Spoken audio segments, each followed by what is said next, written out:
Hi, everyone. Good morning, good afternoon. Depending on where you're joining us from, please let us know in the chat. And welcome to this exciting session. I'm Akosia Annabelle, founder of Tech in Ghana. And for those of you that don't know what Tech in Ghana is, it's the country's longest running tech conference. We are hosted both in the UK and Ghana twice a year, every year. And just like this panel today, we convene everybody from policymakers to founders, investors, ecosystem builders, etc. And today's conversation is an important one for us because after a year or so of work, we've launched our inaugural ecosystem report, which is called Building a Thriving Startup Ecosystem, in partnership with GSMA Intelligence. And for those who are not familiar, GSMA Intelligence are a source for global mobile operator data and analysis and forecasting. They're also best known for publishing authoritative industry reports and research. And they've been our partners at Tech in Ghana since the very beginning, since 2017, led by Kelechi Okereke, who's on the call with us today. Kelechi is always, I say, the face that kicks off the Tech in Ghana events.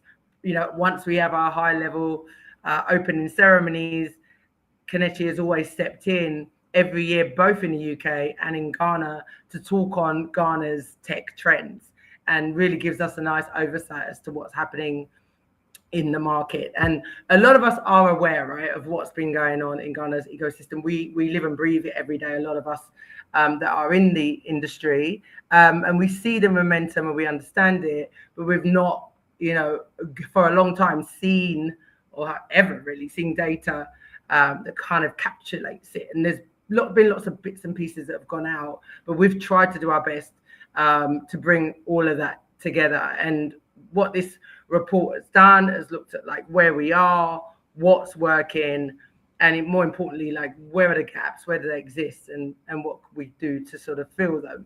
So today isn't just about sharing insights on the report. What we're trying to do is look at the information and say, what can we do with it, right? Where can we unpack it? And, you know, who are the people that can tell us a bit more about it? Like, how do founders, investors, policymakers, all the rest, you know, how do they help to build on the momentum that's growing? So that's what we're going to be trying to unpack today with a group of people who are just not observers. These are, you know, the builders, the shapers of the ecosystem. So, of course, I'm really pleased to be joined by Kelechi himself from GSMA Intelligence. We also have on the call Emmanuel Ofori, who is from the Ministry of Communication, Technology and Innovation, alongside David Hutchful, who's from Yamachi Biotech, who feature in the report. They actually have a case study in the report, which you can see and download later on in this session. And then, of course, Kristen Wilson from Innovate Africa Fund, who joined us just in time. Also, he was having some issues to get started.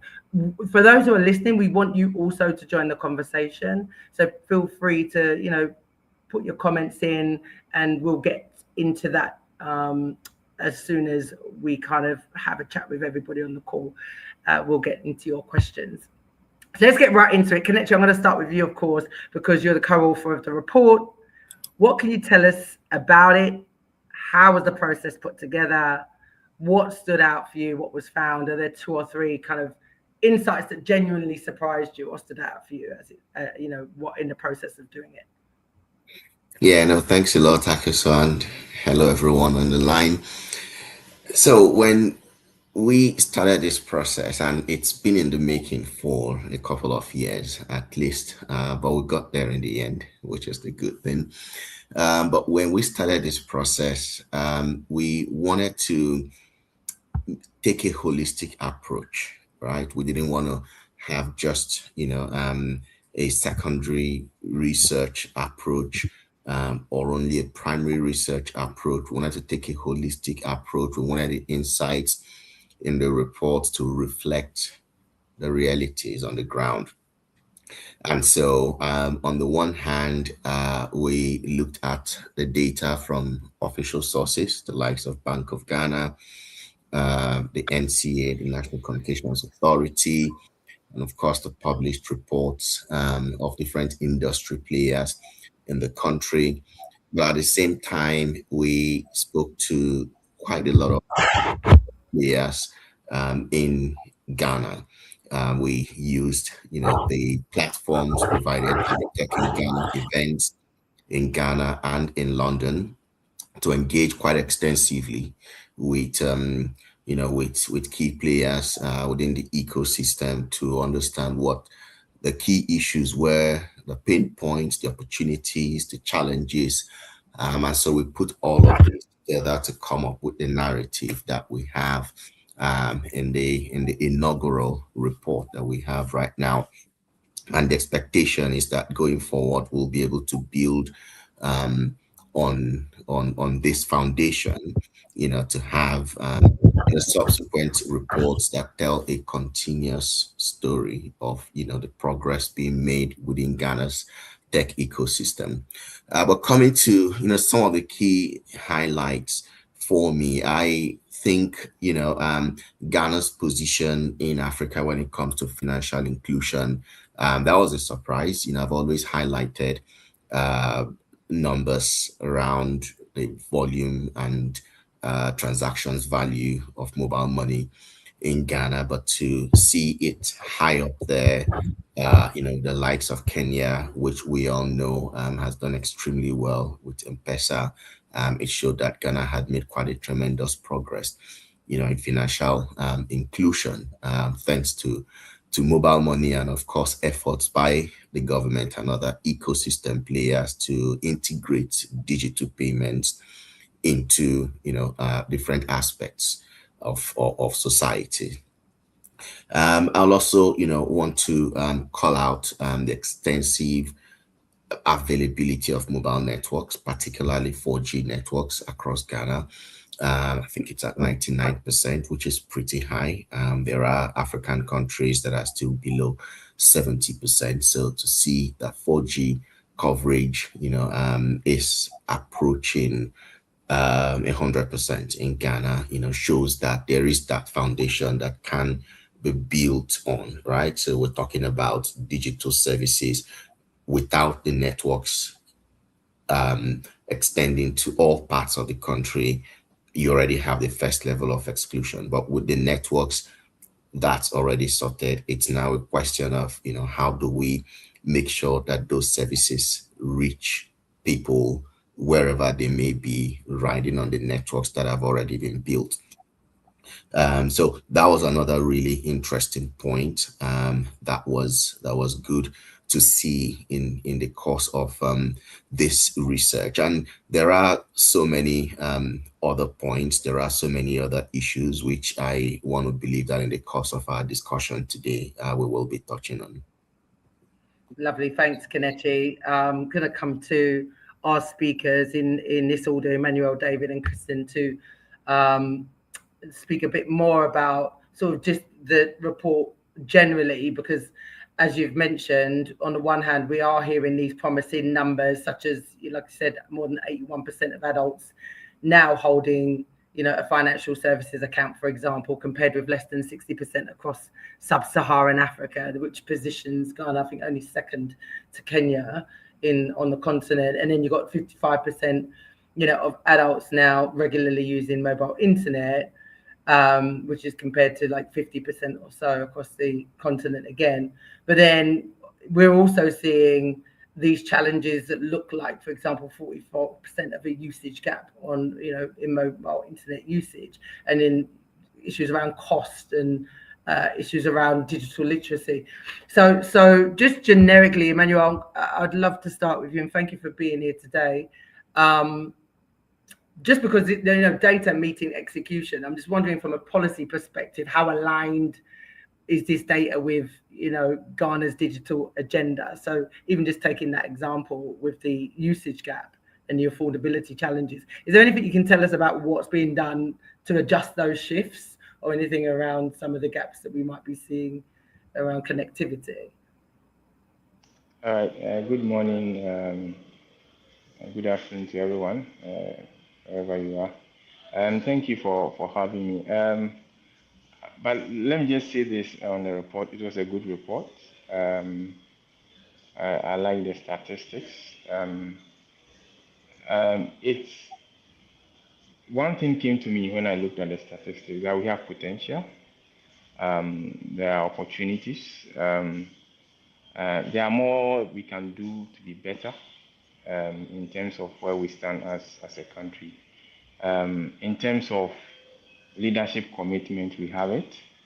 We just have to unlock some of the things that are preventing us from moving to where we want to be as a country. Issues about usage, yes, we have always known that in terms of connectivity, Ghana is doing well, but the usage gap is what we have to focus on now. I think the report highlighted some of the things we can do. The reason why the report identified issues of even companies or telcos trying to come up with some purchase, higher purchase approaches for people to pick up smartphones, and it's not working, is because of where to identify or how to identify people, right? So you need to be able to pick, you need to have a constant source of income to be able to deduct it from. So at least it's a win-win business for everybody. We are not there yet. We just have to find a way of making it work, and then we can actually grow. There are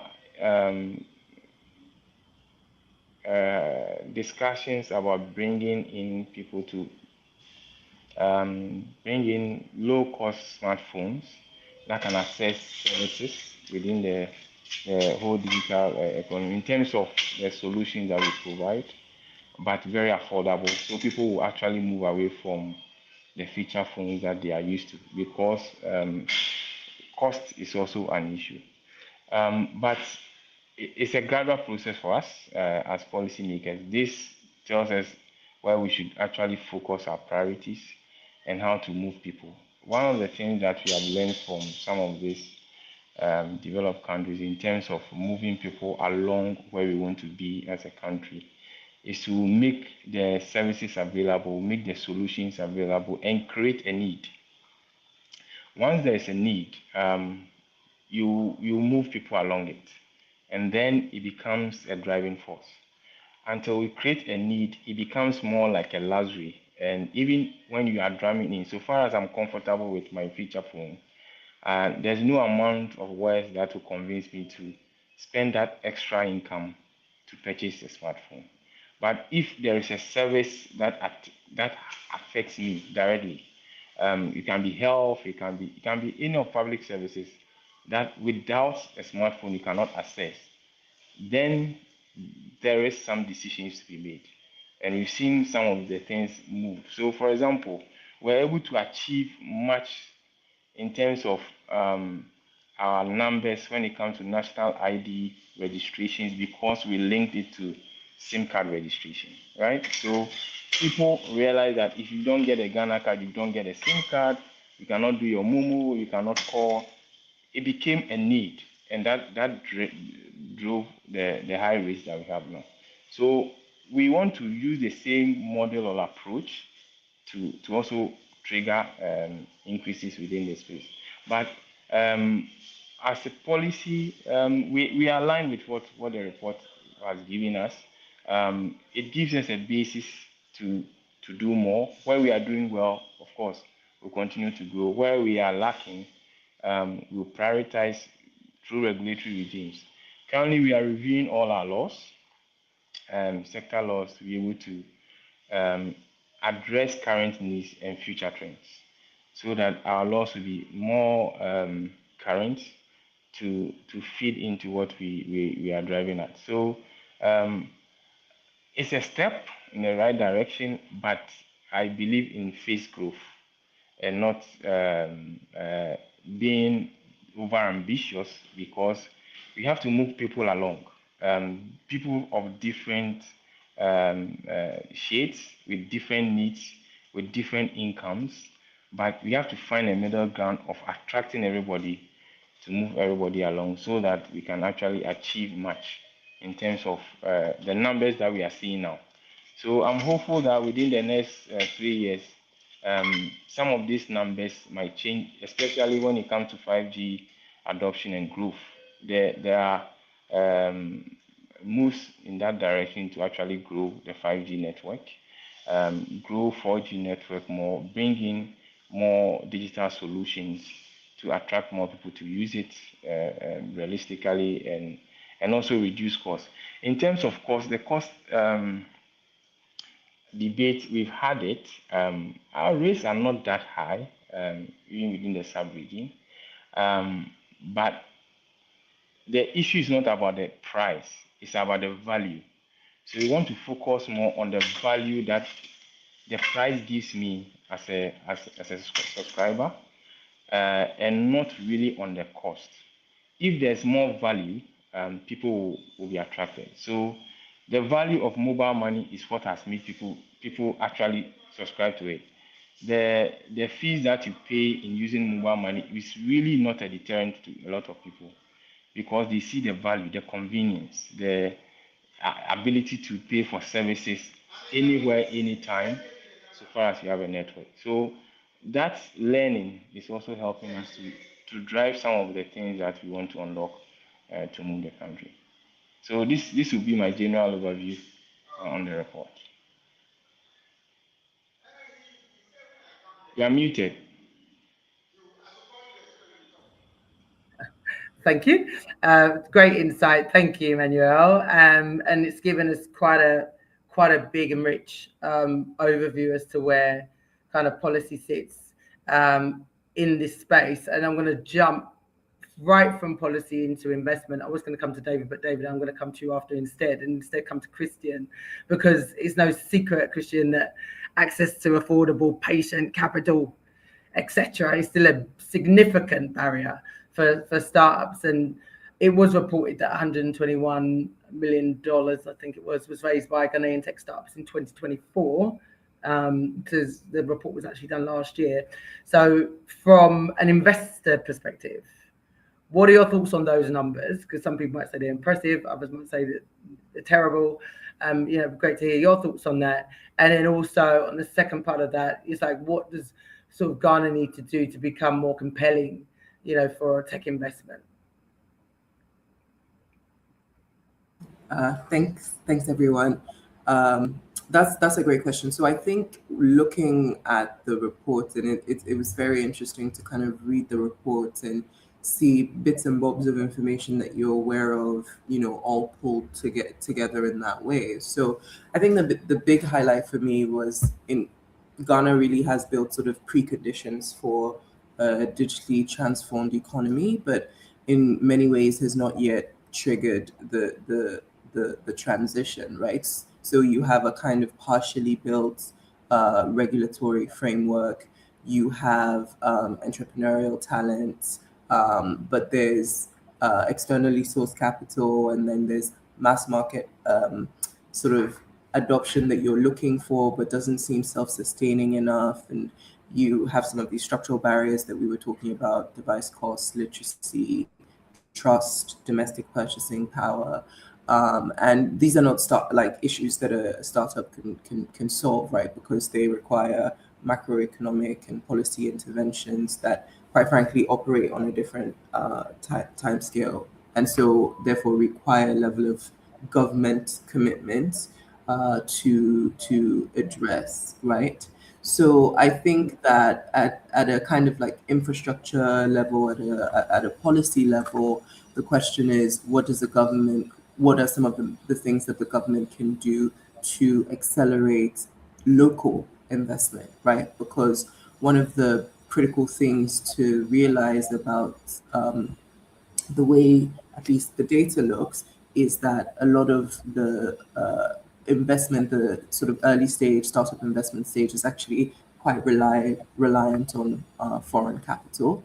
But the thing is that in order to trigger the right kinds of flows and moves, you do need an amount of local capital involved in the ecosystem, and that also triggers the right sorts of returns and excitement for local investors, who will then catalyze younger and younger companies and get more and more people involved in the innovation and entrepreneurship ecosystem.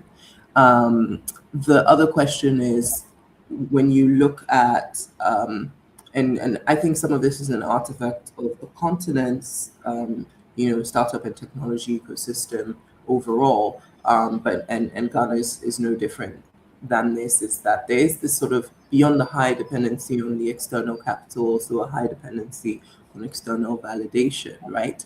And that is also a problem for sort of accelerating the growth and sustainability of these ventures, right? We need to have really clear, aligned on signals for validation for these companies. And again, this speaks to some of the trust issues that were highlighted, right? So critically, if we can, as an ecosystem, as players in the ecosystem, as users, make it clear and consistent what some of those critical signals of local critical signals of value are, then you can also start to create better sort of unit economics, better metrics, better success stories locally, outside of, regardless of whether or not or when external capital flows in. That also, again, helps some of these companies to keep going, right? Because the other side of this is that if the that dependency on external capital means that it is also sometimes reflective of an insufficient, local customer base. And that again might be due to some of those trust and cost issues that we're talking about. And so if you don't trigger and stimulate and grow and build that local customer base, then these businesses actually never get into that positive cycle of like catalyzing and supporting each other that we would like to. So I think that's kind of like at the sort of at the broadest levels.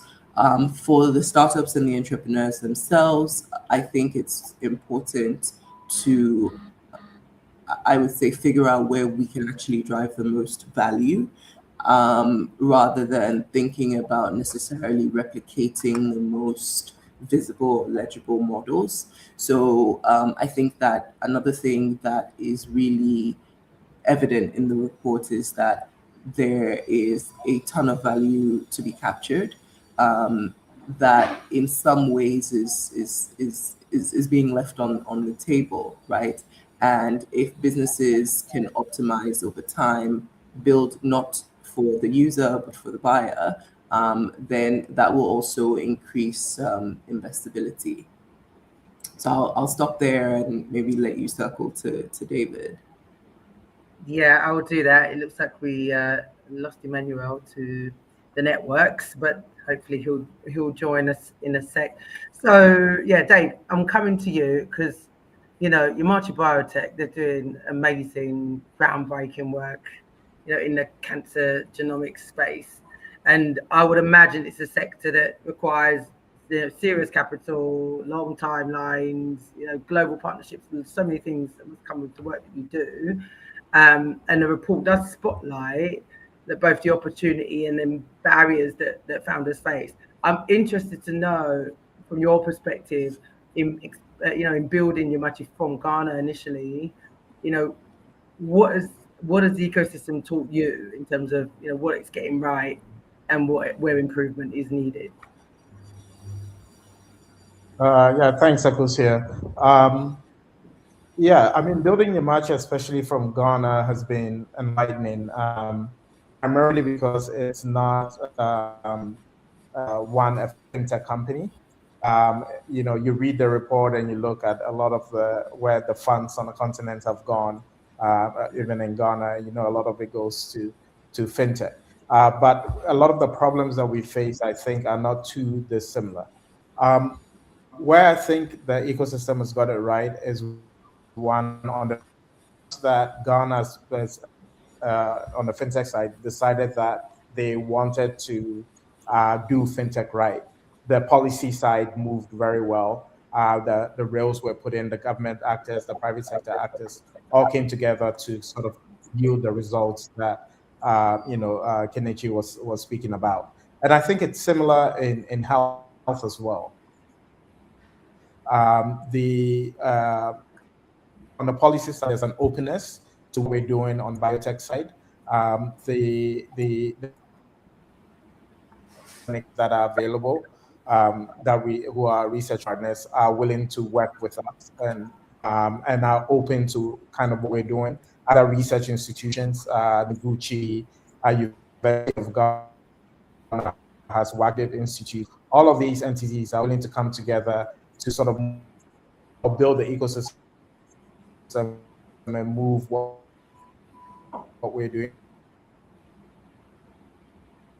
Ghana actually has a lot of very high brand equity. What Pan-African, we need to go to other African countries and we need to work with cancer patients from there. And we found that as we've gone, being a Ghanaian company, or at least an African company headquartered coming from Ghana, has made the conversations a lot easier in terms of credibility, in terms of establishing trust. That sort of brand equity that Ghana has worked well for us on the continent, and then also outside when we've had to fundraise. As Christian spoke, a lot of the funding has, majority of it is actually Pan-African. A lot of the higher amounts have come from outside the continent and outside Ghana for that matter. But the fact that we're doing it in Ghana, and so far, at least for the ecosystem, I don't think we've had too many blockbuster failures. It's really helped to sort of build the trust needed on the funding side as well to draw in capital. So those two, I think, speak well of the ecosystem, and those are things that have gone quite well. In terms of challenges, capital is one, and I think Christian is spot on in saying sort of local investment or investment from local firms it's needed. That we are finding is that the VC space for early stage funding used to be really bad. It's gotten better. It's gotten much better than it was before. There's a lot more activity, a lot more investments, and that's great. But a lot of these early stage companies are now growing to be mid-stage companies, and I'm beginning to get to higher, beginning to need more funds. So like us, Series A funds, Series B, and it's very quiet in terms of investments on that front from the local market. And so we've done, and I think very similar to when you look at financial inclusion and digital inclusion, we've gotten people to the precipice, right? It's time to fly, and the capital is in there to really sort of take those huge leaps that are needed. So that's one challenge that we need to work on. How do we begin to mobilize capital for further down the sort of the funding cycle for companies that are growing? And then the last would be data and data infrastructure.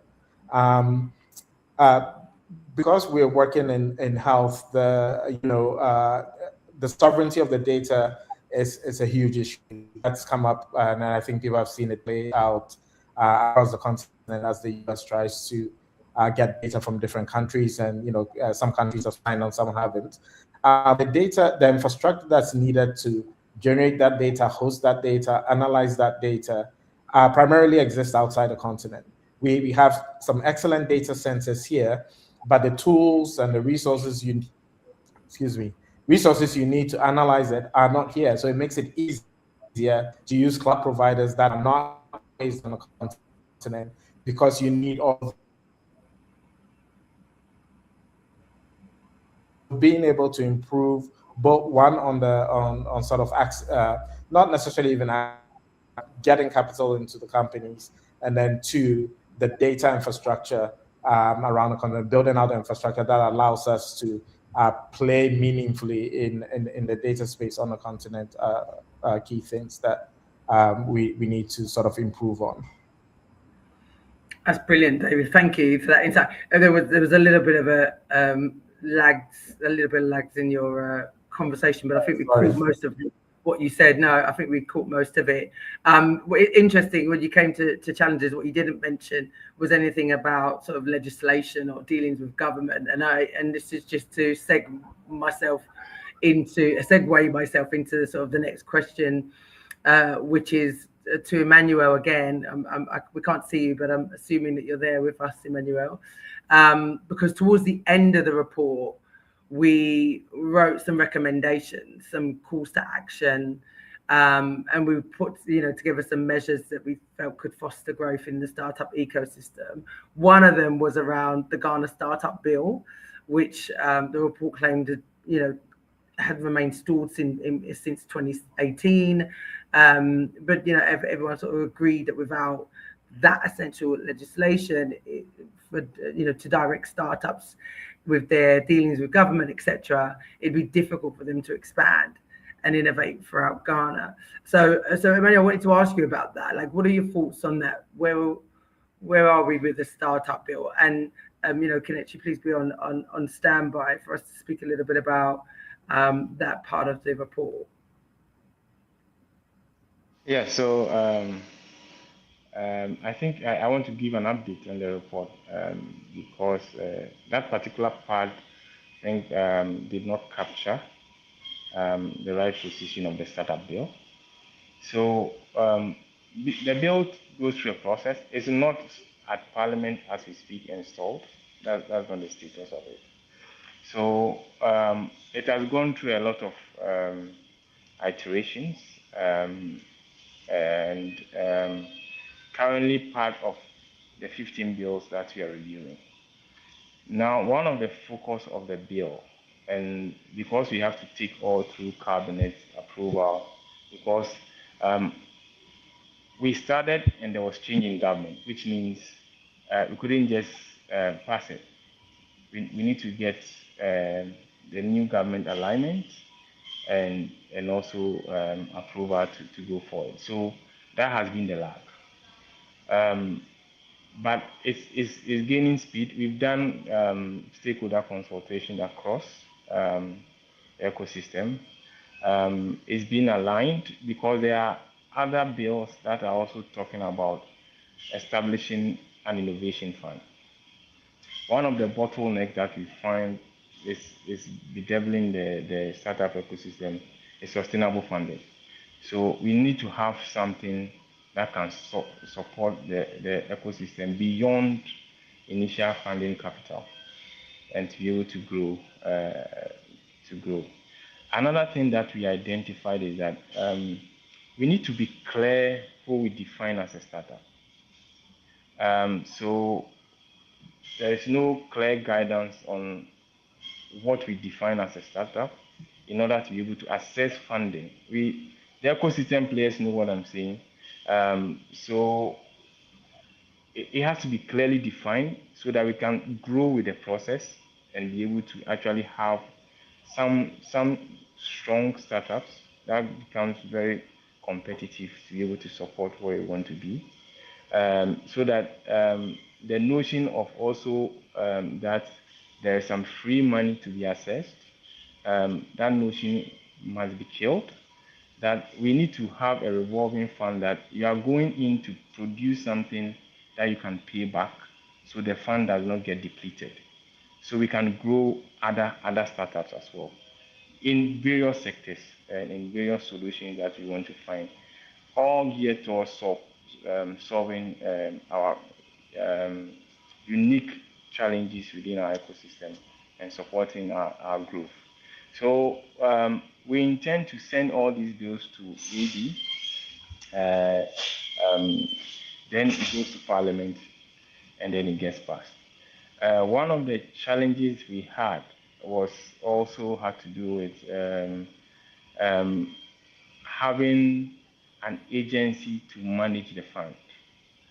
So ecosystem players were torn between who manages the agency and what it will be the relationship between the agency and the fund. We need to have a very clear balance so that we don't also build bottlenecks and bureaucracies around how to access the fund, and also have clear guidance on how we can access these funds and be able to contribute to its growth, and how to also attract more funding into this and government commitment as well. So this is the state of where we are. Our hope, and it's still a hope because it is 15 bills. We have been guided that we cannot just send all the 15 bills together and get it passed, because there are other competing bills from other sectors as well. So we need to be able to face it and be able to get some of these passed. But it is one of the things that is high on our agenda because we are also encouraging entrepreneurship, and then people also starting their own sustainable jobs to be able to move away from this whole unemployment issue that we have as a country, waiting for somebody to create a job or government to employ us. So if you are able to develop this area, then we'll also be solving another problem that we have as a country. So basically, that is the state of it. We've gone through all the iterations. It is hoped that by the end of the year, we can see some traction on the status of the startup bill. It's one of the key things that we want to send through Parliament. But it all has to do with timing and availability of it. But in terms of the funding and seed money, there's commitment to be able to do that. We've spoken to other big tech companies and other investors who are interested in also supporting, as well as DBs, supporting this whole ecosystem. JICA, GIZ, UNDP, all of them are interested in this bill getting passed because they support one or the other, some of this ecosystem. But they want something which is sustainable, something which is guided and very transparent, and be able to see that their funds are really getting some traction in terms of growing the startups. So basically, that's where we are with the bill. Amazing, thank you. And Kristen, I'd love to hear your thoughts on that as somebody who's sitting in a fund that supports startups already. But before coming to you about that, Kelechi, just to touch on the startup bill development, more so from the context of as we're hearing, it may not move for another year or so. Gaps like that, I mean, how much do they limit our ability to scale, like innovation? Should we be concerned about that, or are there other things that are actually a little bit more important? I think when you look at it from the perspective that Ghana is in a global race, around the development of digital technologies, then it's hard not to see any delays in the passage of that bill, as something that could potentially, affect Ghana's competitiveness, when it comes to accelerating innovation, accessing global funds, and even the local funds that Christine, mentioned. There will also be that interest, in some of these funders in having some certainty, around the startups that they're going to be funding, and the startup bill will be critical, to making that happen. So from that perspective, it's good to hear Emmanuel's points around all the efforts being made, to move these bills forward, and so the expectation is that within a reasonable time frame, we will get to that point where they can begin to stimulate investment, stimulate innovation, and of course improve Ghana's competitiveness in the digital space. Thanks, Kelechi. I want to remind those of you listening before we come to Kristen that you can put your questions. I'm going to come to you shortly because we're coming to the last 15 minutes in the comment section. Of course, we will be playing back, but you're not going to be able to have the opportunity to ask questions live to the speakers. So do, if you have any comments, put them in. I can see one or two coming through already, but if you do have any, now's the time. Kristen, your thoughts on the fund within the startup bill, if you've got any, if there's anything you'd like to add to that or any insight you want to give around that.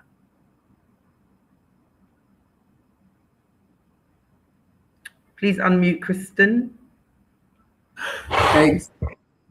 Thanks for catching that. So, yeah, no, so I was just going to say that, I mean, the fund is an important piece of it. And, you know, this idea that fund vehicles and deal flow infrastructure that could potentially convert the pension directive from a mandate on paper into capital and founder bank accounts. I think that that is a really important thing. I think the goal is to get to around 5% soon or something.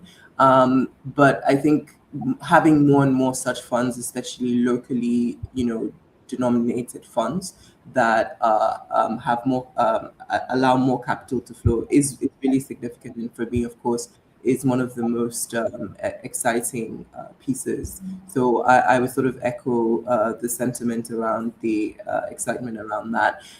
The other thing that I did want to also say is that in reducing forex risk for, you know, local founders in that way and signaling domestic institutional confidence to international investors is also the other side of building a fund manager talent pipeline that also makes future more skilled deployment sustainable. And I don't think that that is insignificant at all. I think another thing that I kind of wanted to highlight, and it again is around this kind of like policy government interesting piece. That e-levy repeal for me is such an interesting sort of like experiment in real time, and something that I'm always sort of curious about is how much and how intentionally are we kind of tracking what some of the outcomes are of such a kind of unusual and very interesting policy. And so for me, having that experiment in real time is something that should actually be documented really carefully, right? And gives us an interesting before and after data set for kind of like measuring the elasticity of digital financial services to taxation, right? So if we're tracking transaction volumes and values and new account activations monthly around the removal date, I think that data could be genuinely influential for other major African governments sort of considering similar levies. And I think for me, that is the kind of from real life insights that we don't often have to kind of catalyze and support policymaking and decision making. But, you know, Ghana has that. And I think that that's also just like interesting on the government side. So, yeah, thought to add that. Lovely, thank you. So before I jump to the comments, I just want to touch on a couple of the other sectors. Get your thoughts on where you see sort of the biggest breakout opportunity over the next 3 to 5 years. I've got to give a shout out to some of the other case studies that feature in the report. Yes, we do a lot around fintech in the early part, but you know, we had David there covering health, but covering education.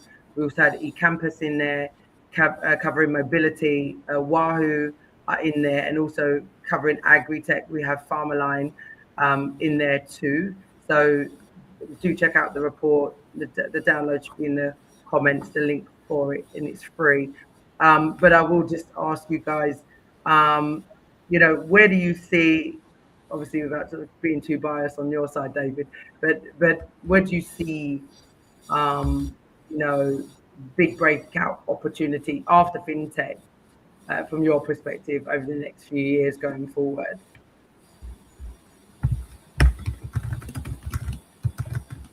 Maybe I can start. Yeah, sure.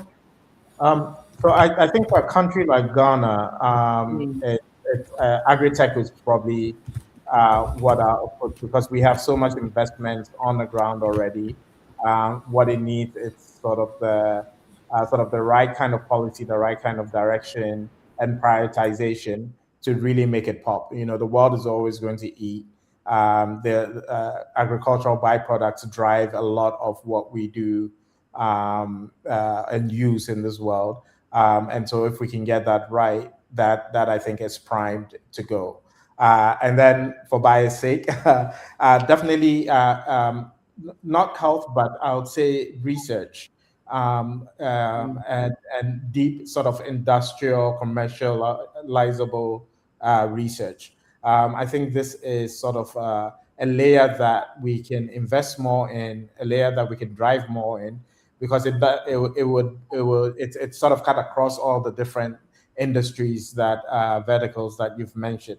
And up until now, I don't think we've not put the kind of focus we need to put on that. And once we do that, so driving, you know, commercialization of research coming out of universities, properly funding both private sector and also academic research.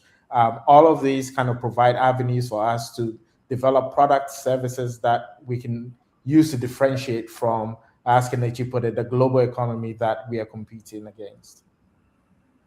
Fantastic. Emmanuel, are there any particular sectors that are sort of government priority or that stick out to you?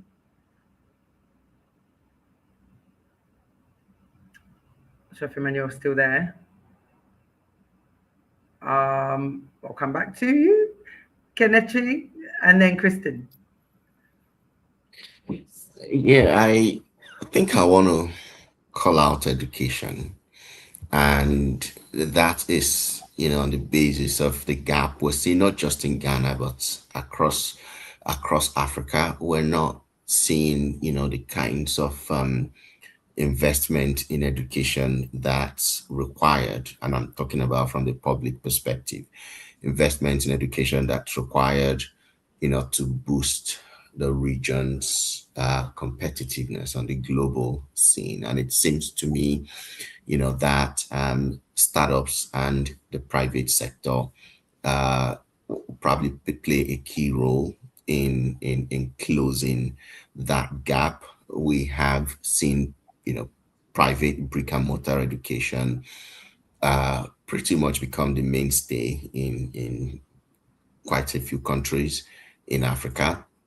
And you know, it seems to me that the success we've seen in the brick and mortar space, we might begin to see, you know, tech-based education, or ed tech as it's called, you know, also begin to play that role, particularly, you know, for students who may not be in the big cities and have access, you know, to the big name private schools. Ed tech could just be, you know, that tool that plugs the knowledge gap that we have on the continent, to really equip the next generation with the skills they need, you know, to compete in the global economy. So I will call out EdTech, you know, as a sector to keep an eye on. Lovely. And Kristen, you know, from a funding perspective, or perhaps your personal perspective. Oh, always getting unmuted, muted. There we go. So yeah, I actually think, funny enough, that, you know, compliance infrastructure is probably Ghana's non-obvious, you know, comparative advantage. So Ghana has something that most African markets don't, right? Functioning institutions that can certify, verify, regulate complex transactions to international standards. BOG runs a pretty consistent regulatory sandbox. The EPA operates a carbon registry with an approval committee. Cocoa Board has a national traceability system, et cetera, right? So for me, it's like, if you think about things like agricultural supply chain compliance anchored in cocoa first, and then in things like share, Ghana is the world's second largest cocoa producer. Sector supplies almost 800,000 farm families, over 2 billion annually. It's pretty interesting. And so if you think about that cocoa traceability system at the start of, you know, I think it was somewhere 2025, 2026 season, and you think about a digital system for supply chain operations that's already in its pilot phase, then it's not just a compliance exercise, right? It's also a technology market. Farms that need GPS polygon mapping, batches that need QR code tagging. And so the fact that every transaction needs digital capture from farm to port, every stakeholder needs training on digital tools. I think that there's real sort of like opportunity here that, for instance, somebody like Farmerline might already be well positioned to leverage on with, I think, is it merge data or something? Merge data? They already did very well. And then, in terms of even looking beyond sort of like Wahoo Mobility and they're kind of like being party to what is a landmark, that sort of like, infrastructure is really even just globally pretty nascent. And so the fact that a Ghanaian company is one of the early parties to something like that is not something that should be ignored. But even just stepping aside from that one deal, positioning, if our ecosystem can allow us to position ourselves as a regional leader in carbon finance, right? So sell up to, a couple dozen tons of CO2 credits under Article 6, especially since we know that organizations like, I think $Swissclick is what they're called, right?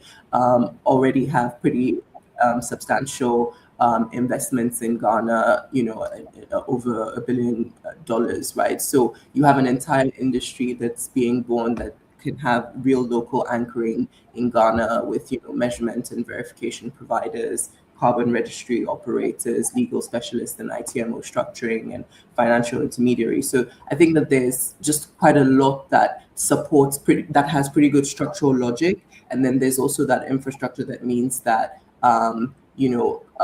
Annex 1 countries need to buy ITMOs to meet their Paris Agreement commitments, and they can't generate enough domestic productions. And there's sort of like a real opportunity there that is sitting outside of, I would say, the standard fintech piece, but is also not relying on a consumer that really the data doesn't support because there's just not enough purchasing power from the consumer piece. So really treating the compliance opportunity as the compliance infrastructure as an opportunity to create new markets and create new business, I think would really be sort of like the standout non-fintech thing for me.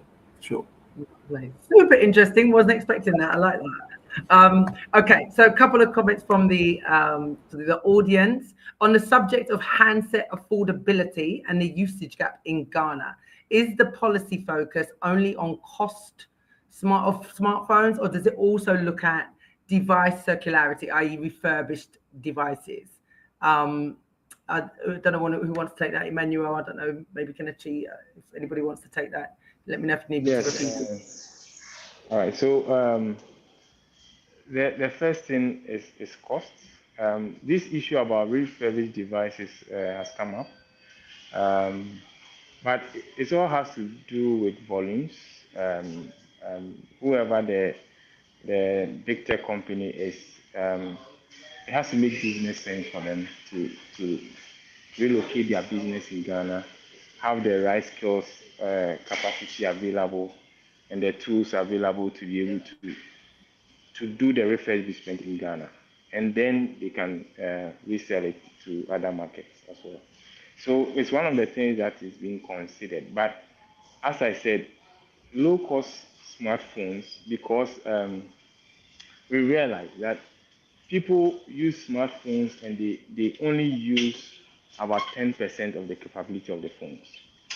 What we need is to be able to use the smartphone to access digital services and not the rest of it. So how can we scale the capacity of the phone to basic requirements, needs of people? And then it brings the cost down. So those are the things we should look at. And then how can I pay over time? Because the income of the person, if I have to make a choice between buying food for my family and buying a smartphone would certainly not be a priority. But what would move me to make smartphone a priority is the service that is a need to me and my family. So we need to put all these things together to drive smartphone access, low cost accessibility, and then usage. So this is how we want to tackle it. We can't leave one of the pillars out to drive drive the group of smartphones within the country. Thank you. Wonderful. Kelechi, do you want to say Yeah. something? Yeah. Yes, I always get excited when it comes to the topic of smartphones because it's one I've done quite a number of extensive research on, and there's no one size fits all. It's quite a complex challenge. That is why we still haven't been able to crack it in Africa. But late last year, we published a report at GSMA Intelligence, which presented quite a number of insights into some of the more underlying issues around smartphone adoption. I'll just touch on a few very quickly. The first one, yes, cost, as Emmanuel mentioned, important. On the point of circularity, I think it's a point that's going to become even more important as time goes on, and that's for two reasons. The first, if anyone's been tracking the news, will probably have had issues around supply chain disruptions, which has significantly increased smartphone component costs, and so smartphones are becoming more expensive um, than they were previously. And as a result, it's going to become even more challenging to produce devices at price points that people will find comfortable, purchasing. So it means that governments, policymakers, ecosystem players need to look at refurbished devices again, look at it more closely, and find ways to remove the bottlenecks, that are currently holding back, the wider distribution of refurbished devices. Closely related to that, and I'll just use it to contrast the point Emmanuel made around low-cost devices. Low-cost devices, there is a segment of the market that will be useful for, great, but there is also another segment of the market that may never buy low-cost devices. We're talking about aspirational users, and Africa being a young continent, we have youths that will maybe rather have an iPhone 12 or an iPhone 10, okay, than a $50 device. Okay, it's all about aspiration, and so recognizing that there's that segment of the market, that's a segment that could be better served, with refurbished devices. So there is an opportunity to really unlock the potential of refurbished devices. And if I use the term that's been used in the question there, circularity, we all know the benefit it brings to the environment, if we're able to, reuse and refurbish and redistribute, those devices, as opposed to sending them to, the dump hill or something like that. Yeah. The final point I will want to make around smartphone adoption is something I want to call value perception. So the 2 points there on costs and circularity, they are all supply side issues. We also need to address demand side issues, and that is, if you give someone, or offer someone a smartphone for a particular cost, are there enough services that they can access using that smartphone that justifies the investment they put into it? Okay, how do they perceive the value of that device compared to some of the costs they have to incur? House rent, children's school fees, Yeah. food bills, and the rest. And so there's an opportunity here, for governments in Africa, and of course in Ghana. We're seeing it, with the some of the services that we highlighted in the report, and so many other services out there. These are services that have the potential to create that value, Yeah. for people, such that when they know that they can only access these services using a smartphone, it enhances the value of that smartphone to them, and they're better willing to invest, in a device, so they can, use those services, and it brings them not just social benefits, but very importantly, economic benefits as well. Yeah, which marries exactly what Emmanuel was saying. So we've reached the top of the hour. Thank you all for the contributions. I'm going to just quickly, I guess, just read out some comments in the comments.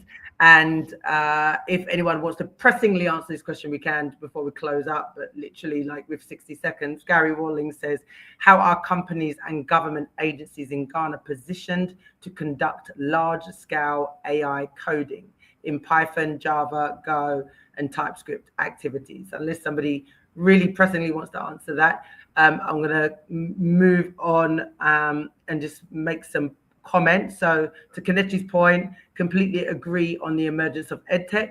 And I think it's really about equipping people with experience on real world relevant scenarios as opposed to theory-based programs. Good point. Somebody also has shouted out Vitara, Summer Life, which is another example of and a startup to watch. They're working with shea farmers. And Ning earlier on was saying that that's a very good initiative. He was speaking at that time about the startup bill. So I want to highlight that there. So unless anybody wants to answer Gary's point, and Gary, do feel free to sort of reach out directly to everybody who's also probably on LinkedIn to get that answer. There's another one. Metaschool AI is a good edtech to watch in Ghana. Lovely. So David, are you speaking? Did you want to say something before I wrap up? No? No. Oh, okay. All right. So I think I will just respect everybody's time and thank everybody for participating. I think what's clear from this conversation is that, the ecosystem is not short on potential. We clearly need, coordination, the investment, policy, environment, etc., to unlock it, which is what we know. And for us, this report, it's just a foundation. It's a tool for more conversations. We want to pull out this information. I mean, I'm glad that everybody on the call got something out of it, and hopefully the people listening did too. And we want it to lead to better decisions, better outcomes. We want the ecosystem to grow. That's what Tech in Ghana is all about. The full report is available to download. If you check in the comments, you can join the 100+ people that have already downloaded it.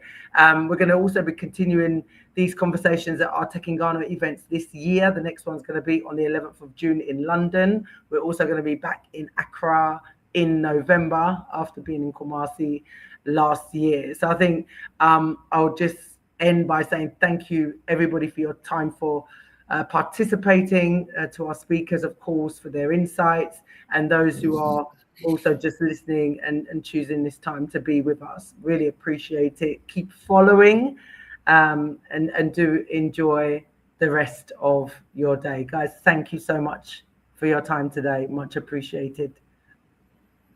Thanks. Thank you. Thanks a lot, Takeshi. Yep.